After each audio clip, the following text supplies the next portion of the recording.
Sir first வந்து என்னை பொறுத்த வரைக்கும் வந்து நீட் வந்து நான் மாணவர் சைட்லேருந்து பேசுகிறேன், மாணவர்கள் பொலிட்டிக்கல் சைட்லேருந்து. ஏன்னா இந்த அதுதான் என்னோட கேள்வி. என்னன்னா, இந்த அரசியல் ஒரு பக்கம் இருக்கட்டும், நான் கேட்கறது ஒரு தேர்வு காம்படிட்டிவாக இருக்கணும்னு தொடக்க நிலையில் இருந்தீங்க. அது எங்கே தவறாச்சு, எங்கே வரும்பொழுது வந்து நாங்கள் மெரிட்டே காம்ப்ரமைஸ் பண்ண மாட்டோம் அப்படின்னாங்க. இப்போ நீங்கள் வந்து ஒரு மாணவர் வந்து நான் நுழைவுத்தேர்வு எடுத்துக்க மாட்டேங்க டாக்டர் அனந்தகிருஷ்ணன் சாரோட ஒர்க் பண்ணும்போது நாங்கள் என்ன டீட்டெயிலாக ஸ்டாட்டிஸ்டிக்கல் அனாலிசிஸ் வச்சு தான் சுப்ரீம் கோர்ட் வரைக்கும் வந்தது. இதில் இப்போ நீங்கள் ஸ்டாட்டிஸ்டிக்கல் அனாலிசிஸ் வந்து பண்ணுறதுக்கான தரவுகளை என்டிஏ ஷேர் பண்ணுறதே கிடையாது. இப்போ நீங்கள் எங்கேயுமே டேட்டா எடுக்க முடியாது. லாஸ்ட் இயர் ஏதோ சுப்ரீம் கோர்ட்டில் வந்து நீங்கள் கம்பல்சரியாக ரிசல்ட்டை கொடுங்கன்னு சொன்னதுனால டேட்டா எடுக்க முடிஞ்சது. அந்த டேட்டாவில் பார்த்தீங்கன்னா சர்டன் பேக்கெட்ஸில் நிறைய காப்பி அடிக்க விடுறாங்க, சரிங்களா? ஏன்னா ஒரு ஆட் டேட்டா இருக்குது. இப்போ ஒரு ஊரில் 10 டிஸ்ட்ரிக்டில் 10 சென்டர் இருக்குன்னா 10 சென்டரில் 2 சென்டர் மட்டுமே ஒரு 700க்கு மேலே நிறைய பேர் வாங்குறாங்க.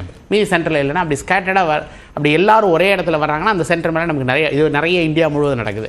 இது போன வருஷம் டேட்டா தெரிஞ்சதுனால. இப்போ நீட் வரும்போது சார் சொன்னாங்க அந்த காலத்தில் நிறைய பேர் எழுதுறதில்ல, கொஞ்சம் பேர் தான் போவாங்க. ஏன்னா அந்த காலத்தில் என்னென்னா நீட்டோட எலிஜிபிலிட்டி என்னன்னா பையனுக்கு வந்து ஒரு 200க்கு எனக்கு 195 கட் ஆஃப் வராதுன்னா அவன் நீட் காம்படிஷனுக்குள்ளே வர மாட்டான். நீங்கள் என்ன பண்ணீங்க, நீட்டோட எலிஜிபிலிட்டி 50% ஆக்கிட்டீங்க. அப்போ எல்லாரையும் நீங்கள் உள்ளவா அப்படின்னு கூப்பிடுறீங்க.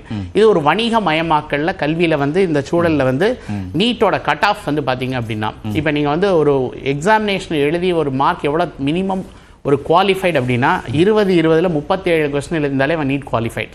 180 கொஸ்டின்ல 21ல் 35 கொஸ்டின், 24ல் 41 கொஸ்டின். ஒரு 40 கொஸ்டின் எழுதி ஒருத்தர் மருத்துவர் ஆனார்னா பேஷண்டோட கதியெல்லாம் பார்க்க மாட்டேங்குது, கரெக்டாக இல்லையா? ஏன்னா medical is not a easy subject to learn. அவர் சொன்னதே தான் நீங்களும் சொல்றீங்க. இல்ல அவங்க வந்து இப்ப நீங்க நீட் வேற மாதிரி அது திறன் எப்படி வரும், குவாலிஃபிகேஷன் கீழே இருக்கே. நீங்க வந்து நான் நீட் வரும்போது மெரிட் பயங்கரமா வரப்போகுது, நான் மெரிட்டை காம்ப்ரமைஸ் பண்ண மாட்டேன். இப்போ என்ன செஞ்சிருக்கணும் மத்திய அரசு, இன்னைக்கு வந்து நீங்க வந்து ஓகே நீட்ல ஒரு பையன் 600 மார்க் வந்து அந்த கம்யூனிட்டி கட் ஆஃப் 599 வாங்கியிருக்கானா, பணம் இல்லையா, நீ வா நான் மெரிட்ல உனக்கு தர்றேன், படிக்க வைக்கிறேன், 10 வருஷம் எந்த ஸ்டேட்டில் ஒர்க் பண்ணு அப்படின்னு ஒரு பாண்டை போட்டு ஒரு மெடிக்கல் குவாலிட்டியை நீங்கள் இம்ப்ரூவ் பண்ணலாம். ஏன்னா நீங்கள் நல்ல ட்ரெயின் டாக்டர்ஸ் இருக்காங்க. கோவிட்ல நம்மலாம் இன்னைக்கு நல்லா பண்ணியிருக்கோம் அப்படின்னா இந்த மருத்துவ கட்டமைப்புகள் அப்படிங்கிறது தமிழகத்தை பொறுத்த வரைக்கும் திராவிட கட்சிகள் வந்து எல்லாமே அரசியலுக்கு அப்பாற்பட்டு நம்பர் ஆஃப் இன்ஸ்டிடியூஷனை இன்க்ரீஸ் பண்ணிகிட்டே இருந்தாங்க. இதை ஏன் நார்த்தன் ஸ்டேட்ஸ் பண்ணலை? அப்போ நாங்கள் வந்து வரி எல்லாம் கட்டி சோஷியல் இன்வெஸ்ட்மெண்ட் மக்கள் வரணும், மக்கள் படிக்கணும் அப்படிங்கிறதுக்காக நாங்கள் வந்து ஒரு சமூக நீதியோட பார்க்குற இடத்துல நீங்கள் வந்து அந்த பணத்தை வந்து கோவிலுக்கும் கங்கையிலையும் கரைச்சிட்டு இருந்தீங்கன்னா அங்கே வந்து நீங்கள் டெவலப்மெண்ட் சோஷியல் இண்டெக்ஸ்க்கு வந்து வேண்டிய விஷயங்களை நீங்கள் பண்ணலை அப்படிங்கிறது ஒரு முக்கியமான கட்டம். இன்னொன்று வந்து இப்போ வந்து கவர்மெண்ட் வந்து இப்போ இந்த நீட்டை பொறுத்த வரைக்கும் மெரிட்டை சுத்தமாக காம்ப்ரமைஸ் பண்ணுறாங்க. எப்படி சொல்கிறீங்க? இப்போ நீங்கள் ஒரு உதாரணத்துக்கு சொல்கிறேன், எல்லா எக்ஸாம் நான் காலையில் வச்சா நீட் மட்டும் மத்தியானம் வைக்கிறேன், சரியா? 2 to 5 அதுவும் அக்னி நட்சத்திரத்தில். எல்லா எக்ஸாமுக்கு நான் 1 hour முன்னாடி ரிப்போர்ட் பண்ண சொன்னால் நீட்டுக்கு நான் 11 o'clock ரிப்போர்ட் பண்ண சொல்கிறேன். சென்டர் ஊருக்குள்ளே இருக்காது, ஊரை தாண்டி வெளியே இருக்கும். அப்போ அந்த ஒரு பையன் 9 மணிக்கு படிச்சுட்டு அந்த பஸ்ஸை பிடிச்சி அந்த ஊருக்கு போனான்னா அந்த இடத்துல பக்கத்தில் ஒரு கடை கூட இருக்காது. அவன் போய் உள்ள 9லேருந்து 10, 11, 12, 2 மணிக்கு போய் பேப்பரை வாங்கி 2:30 மணி வரைக்கும் ஃபோக்கஸ் பண்ண முடியும். ஏன்னா பயாலஜியில் ஹியூமன் ஃபிசியாலஜியை படிக்காதவங்க, டைஜஷன் அப்சார்ப்ஷன் சாப்டர் படிக்காதவங்க தான் இந்த பேப்பரை செட் பண்ணுறாங்க. என்னன்னா பையன் வந்து 4-5 மணி நேரம் பட்னி கிடந்து அப்புறமேட்டு பேப்பர் எடுத்தான்னா 1 மணி நேரத்துக்கு அப்புறம் அவன் எல்லா கரெக்ட் ஆன்சரும் கரெக்டாக தப்ப தெரியும். அப்போ இங்கே மாணவர்கள் படித்த மாணவர்கள் இது எல்லா மாணவர்களுக்கும் தானே அதே விதமான சிரமம் இருக்கு. அப்போ இது ஏன் இப்படி கஷ்டப்படுத்தணும்னு கேட்குறேன். எல்லா தேர்வுக்கு முன்னே இந்தியாவில் எந்த தேர்வுமே நீங்கள் 11 மணிக்கு கூப்பிடுறது இல்லை. அப்போ இங்கே வந்து நாங்கள் வந்து இங்கே ரொம்ப ஸ்ட்ரிக்டாக நாங்கள் வந்து வாகா பார்டர் டெரரிஸ்ட் மாதிரி செக் பண்ணுறோம். ஆனால் யூபிலையும் பீகார்லையும் காப்பி அடிக்க விட்டுறோம். இப்போ ஒரு 65 மதிப்பெண்கள் வாங்கின பையன் நான் எய்ம்ஸ் மதுரையில் 650 மார்க் வாங்கினேன் அப்படின்னு ரிப்போர்ட் பண்ணுறான்னா நீட்டில் வந்து ஒரு டிரான்ஸ்பரன்சி இருக்கா அப்படின்னா அவன் யார் வேணாலும் கரெக்ஷன் பண்ணிட்டு இந்த ஆல் இண்டியா கோட்டாங்கிற பேரில் பிஜியில் இதை விட மோசமாக இருக்குது. டாக்டர் ஆனந்த் ராய் அப்படிங்கிறது தான் வியாபம் கேஸ் அனத் பண்ணார். யூபி குருஷேத்ரா அண்ட் கரக்பூர் லக்னோவில் வந்து எப்படி வந்து அந்த சென்டரே காப்பி அடிக்க வர்றாங்க. பிஜியில் இங்கே உட்காந்து 950 பேரை வந்து செட் பண்ணி டீம் வியூவரில் செட் பண்ணி பண்ணுறாங்க. அப்படின்னா இந்த தேர்வை வந்து அதான் டாக்டர் மால்கம் ஆதிசேஷை அவர் பழைய வைஸ் சான்சலர் சொன்ன மாதிரி இந்தியா முழுவதும் லா அண்ட் ஆர்டரை ஒன்றா கொண்டு வாங்க, அதுக்கப்புறம் நீங்கள் தேர்வை வந்து ஆல் இண்டியா தேர்வை கொண்டு வாங்க. இல்லைனா வந்து இன்றைக்கி எல்லா தேர்வுகளையும் முறைகேடு. இப்போ நீங்கள் எங்கே பார்த்தீங்கன்னாலும் ஒரு நான் வந்து இந்தியாவை நான் பொதுவாக பார்க்குறேன். நீங்கள் வந்து தரத்தில் வந்து மெரிட்டில் போக சொல்லலாம் அப்படின்னு பார்த்தா இன்றைக்கி ஏர்போர்ட்டில் போனால் சிஐஎஸ்எஃப்ல யாருமே சவுத் இந்தியன்ஸ் இருக்க மாட்டாங்க. ரயில்வேல போங்க, எந்த ஸ்டேஷன் போனாலும் எல்லாம் நம்ம ஊர்லேயுமே எல்லாமே அந்த டிரான்ஸ்பரன்சி அப்படிங்கிறது மெரிட்டை காம்ப்ரமைஸ் பண்ணுது அப்படிங்கிறதா இன்றைக்கி எல்லா தேர்வுகளையும் பார்க்க முடியுது. இது ஒரு தேர்வு கிடையாது. இப்போ நீங்கள் எங்கே போனாலும் இப்போ ஒரு சின்ன ரயில்வே ஸ்டேஷன் நான் போனால் கூட ரயில்வே டிக்கெட்டிங் கவுண்டரில் இருக்க 2 பேர் கேட் கீப்பர் எல்லாமே தமிழே தெரியல. அவங்க எப்படி எக்ஸாம் பாஸ் பண்ணி வந்திருப்பாங்க அப்படின்னா அவங்க குவாலிஃபிகேஷன் நீங்கள் வெரிஃபை பண்ணிங்கன்னா குவாலிட்டி ஆஃப் எஜுகேஷன் நார்த்தில் ரொம்ப மோசமாக இருக்குது. அது என்ன அடிப்படையில் சொல்றீங்க? அந்த தேர்வுகளில் டிரான்ஸ்பரன்சி இல்லைங்கிற நீங்க வந்து டேட்டாவை ஏன் ஷேர் பண்ண மாட்டேங்கிறீங்க? போன வருஷம் சுப்ரீம் கோர்ட் சொன்னதுனால இந்த டேட்டா வந்தது. இல்லைன்னா இந்த டேட்டா வந்து எந்த ஸ்டேட்ல எந்த ஊர்ல எவ்வளவு பையன் எவ்வளவு மதிப்பெண்கள் வாங்கியிருக்கான் அப்படிங்கிற டேட்டாவை கூட ஷேர் பண்ணலாம். என்டிஏ வந்து எக்ஸாம் கண்டக்ட் பண்றதுக்கு அத்தாரிட்டியே இல்லை.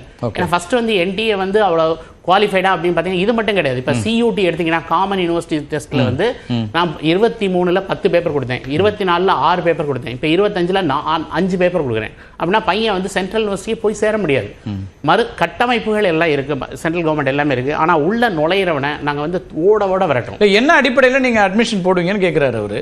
நீங்க இப்ப நிறைய சிலபஸ் இருக்கு, வெவ்வேறு விதமா இருக்கு. நீட் இல்ல, அப்ப எதை வச்சு நீங்க அட்மிட் பண்ணணும்? மதிப்பெண்களை வைத்து பண்ணீங்க. அப்ப நீட் இல்லங்கிறப்ப வந்து பையன் போர்டே படிக்க வேண்டியது இல்லை. ஏன்னா 50% தான் எலிஜிபிலிட்டி வச்சிருக்கீங்க. அப்ப போர்டே படிக்காதவங்க தான் நீட் கோச்சிங் தானே போறாங்க. சார், எல்லாருக்கும் அந்த எக்ஸாம் எழுத வாய்ப்பு வேணும்னா அப்ப உள்ள வந்து அவங்க ஒருவேளை அதுக்கு பயிற்சி எடுத்து வந்து தேர்வு எழுத முடியும் தானே? அது அந்த வாய்ப்பு கொடுக்க வேண்டாம். பயிற்சிங்கிறத தாண்டி இன்னைக்கு வந்து மக்களுக்கு வந்து புரியுற மாதிரி சொல்லி தரதுக்கு தானே நீங்க 11th and 12th போர்டே வைக்கிறீங்க. போர்டே வேண்டாமே, நான் நுழைவுத் தேர்வே வச்சுட்டு போயிடலாமே.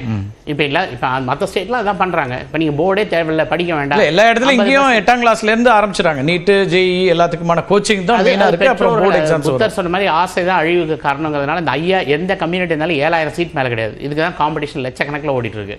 ஆனால் அந்த பக்கம் லட்சக்கணக்கில் உங்களுக்கு சீட் கிடைக்குமா அப்படின்னா உங்களோட முயற்சியும் கடின உழைப்பும் இருந்தால் தான் சீட் கிடைக்கும். ஆமாம், அந்த சீட்டுக்கான விஷயங்கள்ல வந்து இதில் பின்னாடி அப்போ இந்த ஃபில்டர் பண்ணா எதை அடிப்படையாக வைக்கிறதுன்னு ஒன்று இருக்குல்ல. 7000 தான் இருக்குன்னா அப்போ எதன் அடிப்படையில் அட்மிஷன்? எக்ஸாம் தேர்வு வந்து நீங்கள் அந்தந்த மாநிலங்கள், இப்போ நீங்கள் தமிழகத்தை பொறுத்த வரைக்கும் நாங்கள் வந்து சிறப்பாக வந்து நாங்கள் போர்டு எக்ஸாமினேஷன் சிறப்பாக பண்ணிட்டு இருந்தப்போ அந்த மாநிலத்தில் நாங்கள் நுழைவுத் தேர்வு வரத்து committee one of the recommendation every 4 years நீங்கள் சிஸ்டமை வந்து ஓவரால் பண்ணுங்க, திருப்பி ரீவிசிட் பண்ணுங்க அப்படின்னா டாக்டர் அனந்தகிருஷ்ணன் சார் கொடுத்தாங்க. இன்னைக்கு எந்த கவர்மெண்ட் அதை இம்ப்ளிமெண்ட் பண்ணல.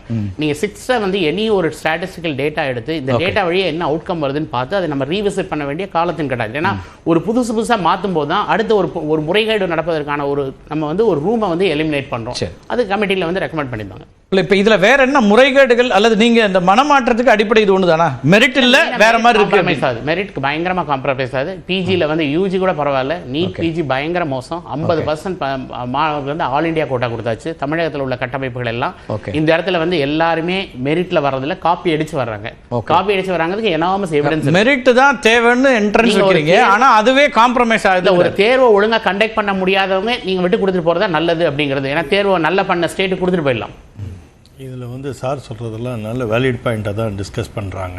ஆனால் இதில் முக்கியமாக நம்ம பார்க்க வேண்டியது என்னென்னா, இப்போது இன்றைக்கி வந்து இந்த சட்டமன்றத்தில் இவ்வளோ ஒரு மாதிரி நிறைய விஷயங்கள் லூசன்ஸாக இருக்குல்ல, இதெல்லாம் ஏன் வந்து நம்ம முதலமைச்சர் வந்து எடுத்து காமிப்பார்? சார் சொன்னது இவங்க நிர்வாகத்தில் இருந்தவர் தானே, அதனால் இவர் மாதிரி இருக்கிற ஒரு இன்டலெக்சுவல்ஸ்லாம் வச்சு, இந்த டீச்சர்ஸ்லாம் வச்சு இதில் இருக்க சில செட்பேக்ஸ் எல்லாமே ஏன் இவங்க எடுத்துட்டு போய் இன்னைக்கு சட்டமன்றத்தில் இவங்க வந்து எப்போதுமே முதலமைச்சர் வந்து இப்போ ஒன்றிய அரசுன்னு சொல்லி அந்த ஒன்றிய அரசுக்கு எப்போதுமே மத்திய அரசுக்கு இவங்க வந்து தொடர்ந்து என்ன பண்ணுவாங்கன்னா அட்வைஸ் கொடுக்குற பொசிஷன்ல தான் அவங்க இருக்காங்க. ஏன்னா லாஸ்ட் வீக்லாம் பார்த்தீங்கன்னா நிறைய அட்வைஸ் கொடுத்தாங்க மத்திய அரசு. மாநில நலன் அப்படிங்கறத நீங்க நலன் சார்ந்து கேட்கிறாரு. அவங்களும் அரசியல் அமைப்புல இருக்கவங்க ஜனநாயக ரீதியா அவங்க சொல்றதுல தப்பு கிடையாது. ஆனா இப்ப இவ்வளோ பெரிய பிரச்சனைகள் இருக்கு, 50% எலிஜிபிலிட்டின்னு எப்படி நீங்க கிரைட்டீரியா